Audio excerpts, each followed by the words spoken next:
Princess Anne delivers speech in French and English as she unveils statue in honor of Canadian troops in Normandy.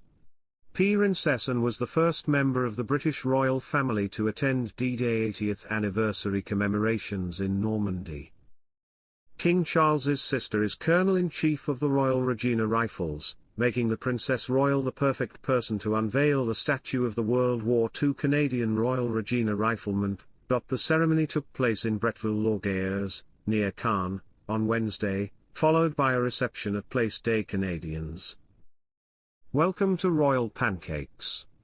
If you are new here, please don't forget to subscribe and click the notifications bell, so you don't miss any news about the British monarchy. Princess Anne impressed those gathered by giving her speech in a mix of French and English. D-Day marks the anniversary of 160,000 Allied forces landing on the shores of Normandy on June 6, 1944. The pivotal moment in World War II ultimately led the Allied forces to victory. On that fateful day, D-Day, 80 years ago tomorrow, that sense of loyalty, bravery and duty saw the regiment storm Juno Beach, one of the first Allied regiments to land in France in what was a monumental effort to rid the world of the scourge of Nazism. After 5 years of war, Princess Anne said in French. In English, the Princess also noted the statue serves to honor those who fought for our collective freedoms. The statue unveiled today will forever tell the story of loyalty, of bravery, and of duty. I also hope it will remind future generations to never forget the sacrifice and determination of the Regina Rifles, she said. She finished with the regiment's well-known phrase, "Up the Johns." Both British and Canadian soldiers were on hand, with Princess Anne walking along the guard and having chats with servicemen and women. The witty royal appeared to enjoy a joke or two with the troops, chuckling as she went.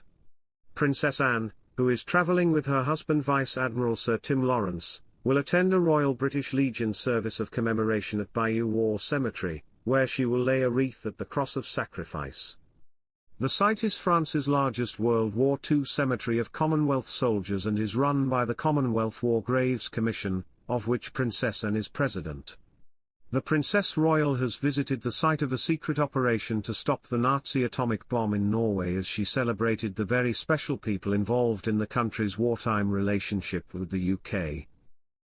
The Princess spent 2 days in Norway, with a visit to the site of the little-known Operation Gunnerside where she laid flowers at the memorial. The Second World War operation in 1943 saw a Norwegian team dropped by parachute to infiltrate a hydroelectric plant where the Nazis were developing heavy water to build an atomic bomb. They destroyed the containers, escaping on skis for the 200 miles to Sweden, with the Special Operations Executive, SOE, action later considered the most successful sabotage of the war. Soon afterwards, German forces attempted to move the remaining supplies of heavy water, which were used to create a heavy hydrogen isotope to use as a moderator in nuclear reactors, by ferrying the hydro. It was sunk by a resistance bomb with passengers including Norwegian families on board. During her visit, the Princess met a senior local police officer who had a relative who survived the hydro sinking as well as members of the Norwegian Armed Forces.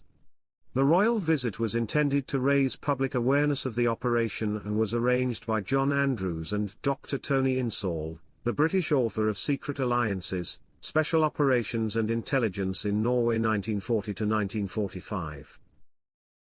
In a speech at the Industrial Workers' Museum in Vemork, where there is a memorial to Operation Gunnerside, Princess Anne said, "There is always more that can be done to remind future generations just how remarkable the wartime relationship between our two countries was and the very special people involved." The Princess, who is patron of the Anglo-Norwegian Resistance Commemoration Project, went on to launch a competition to select a Norwegian sculptor to create a statue to commemorate the bravery of those Norwegians and British who risked their lives in the campaign to restore freedom in Norway. Previously she had met Joachim Ronneberg, a leading figure of the Norwegian resistance, and members of the Linger Company, a Norwegian unit of the SO.